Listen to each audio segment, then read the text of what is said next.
Bonjour et bienvenue dans la chaîne Mathématiques Sciences. Aujourd'hui je prends et expliquer une nouvelle vidéo, qui est une vidéo donc d'exercice en espace et géométrie, et plus précisément une vidéo dans laquelle nous allons voir comment on peut démontrer qu'un quadrataire est un parallélogramme.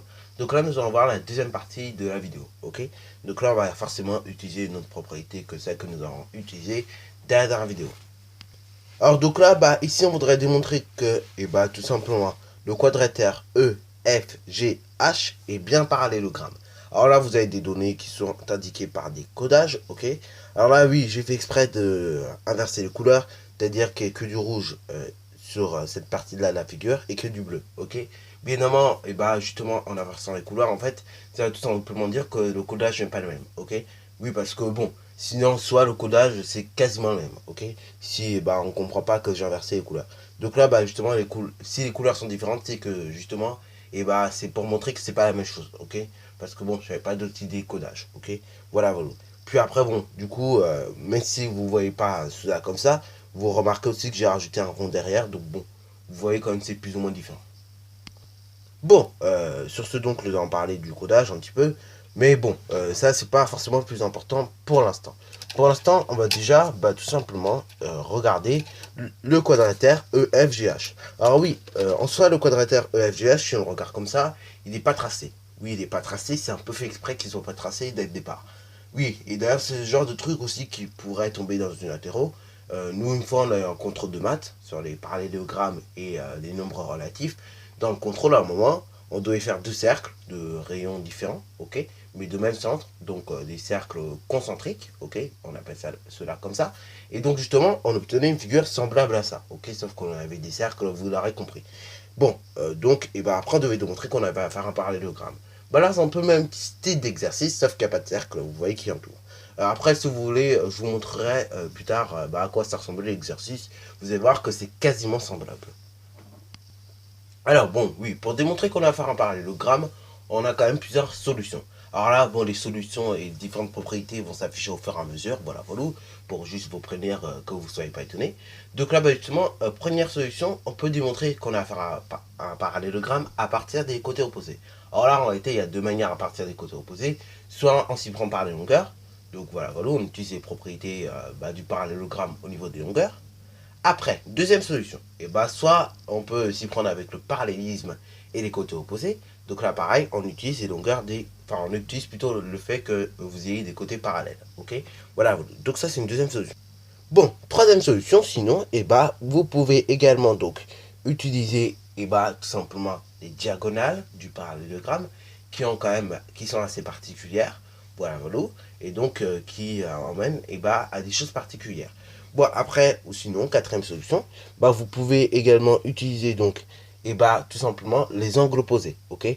Donc là, du coup, pour ce faire, du coup, vous utiliserez le fait que, dans un parallélogramme, vous avez les angles opposés égaux, ok. Voilà, voilà. Ou cinquième option, également, vous pouvez utiliser à la fois le parallélisme et les côtés opposés de même longueur, ok. Donc là, du coup, ça réfère à une propriété un petit peu plus compliquée, mais qui est néanmoins mémorisable, ok. Voilà, voilà. Bon, ça, c'est toutes les options que nous avons pour démontrer que nous avons à faire un parallélogramme. Donc, vous avez pu voir quand même toutes les propriétés qui se sont affichées.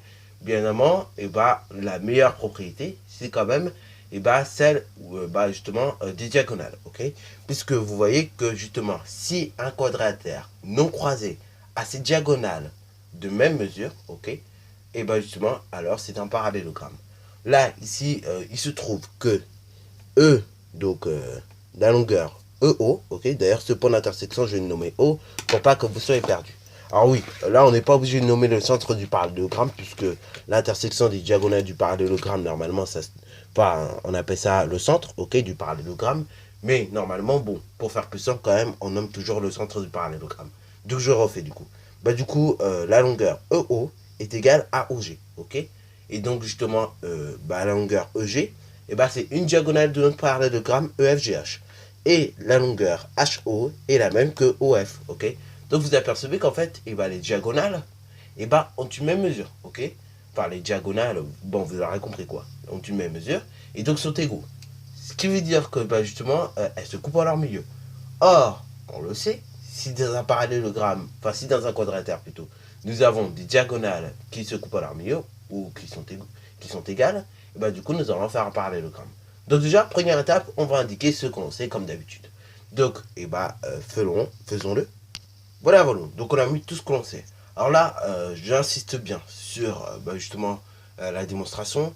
Et là, je réinsiste encore à nouveau. Ça, la démonstration donc telle que je l'ai rédigée, on sait que, ou je sais que, tout dépend vraiment des collèges, ok? Ça dépend de votre enseignant ou de votre prof, tout simplement, ok? Il y en a, ils vont mettre, bon, bah, vous mettez, on sait que, ok? Il y en a, ils vont vous dire, bah non, vous mettez, je sais que, ok? Bon, ainsi de suite, ça a changé selon les profs. La deuxième étape, qui indique qu'on va citer la propriété ou la définition ou le théorème qui va nous permettre de démontrer la chose que l'on cherche à démontrer, là, pareil, elle peut être introduite par plein de mots. Moi, ma prof de maths, elle veut qu'on introduise ça par or. Après, il y a deux profs de maths qui veulent qu'on introduise ça par, d'après la propriété. Après, ainsi de suite. Bon, vous voyez quand même qu'il y a pas mal de manières d'introduire cela, la deuxième étape. Et ensuite, l'étape de conclusion, c'est pareil, on peut l'introduire de plusieurs manières. Bon, bref, en tout cas, je vous dis tout ça pour vous dire, la démonstration, la forme, si vous voulez, de la démonstration, parce qu'en soi, les étapes de démonstration, c'est les mêmes, mais la forme de la démonstration, ça va vraiment dépendre de votre enseignant, ok? Donc là, bon, moi, je vous mets en CQ hors donc, mais vous n'êtes pas obligé de suivre cette manière-là. Le meilleur, quand même, c'est de suivre la manière dont votre prof vous a appris, comme ça, au moins, vous êtes sûr de ne pas faire d'erreurs, pardon, ok? Voilà, voilà. Mais là, encore une fois, ça varie selon les collèges, ok? Donc là, je tiens vraiment à préciser ça, parce qu'il y en a beaucoup, voilà, qui sont perdus par moment avec ça, ok? Mais là, vraiment, bon, les étapes, par contre, les étapes, c'est toujours les mêmes. Première étape, on met le concept. Deuxième étape, on cite la propriété, la définition ou théorème. Et troisième étape, on conclut. Bon, sur ce donc, on a mis ce qu'on a savait dans le quadrataire EFGH. On a les diagonales EO qui est égale à OG. Et donc la diagonale HO qui est égale à AOF. Or, deuxième étape, bah, nous allons déjà citer la propriété. Or, si dans un quadrataire non croisé, on peut préciser, on a les diagonales qui se coupent à leur milieu. Dans ce cas-là, on a à faire un parallélogramme. On peut le noter. Voilà, voilà. Donc vous voyez, on a mis la deuxième étape. Or, si dans un quadrataire, on peut préciser non croisé, mais là c'est pareil, comme je vous l'avais peut-être déjà dit dans la vidéo, si vous ne précisez pas non croisé, on va pas manger quoi. Ok, c'est vraiment rare qu'on vous mange, ok? Sauf les profs un peu stricts et voilà.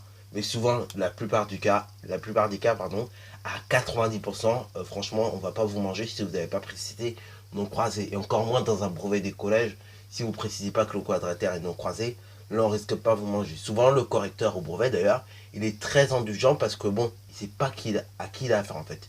Puisque bon, en fait il corrige d'autres collèges, ok? Par exemple, admettons que je viens du collège de Bessancourt, voilà, voilà où je fais le brevet, et je serai pas corrigé par un prof de maths.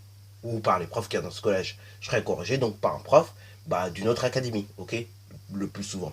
Ou par un moment, par un collège de la même académie, mais qui n'est juste pas le collège de Bessancourt, ok? Voilà, voilà. C'est vraiment aléatoire. C'est pour ça qu'au brevet, il y a des points qui ne sont pas forcément enlevés tout le temps, ok? Après, quand c'est ses élèves, bien sûr, on peut permettre, je veux dire, que les élèves soient plus précis. Mais je veux dire, bon, quand on ne sait pas, généralement, bon, on évite quoi. Parce que quand c'est ces élèves qu'on doit corriger, on connaît.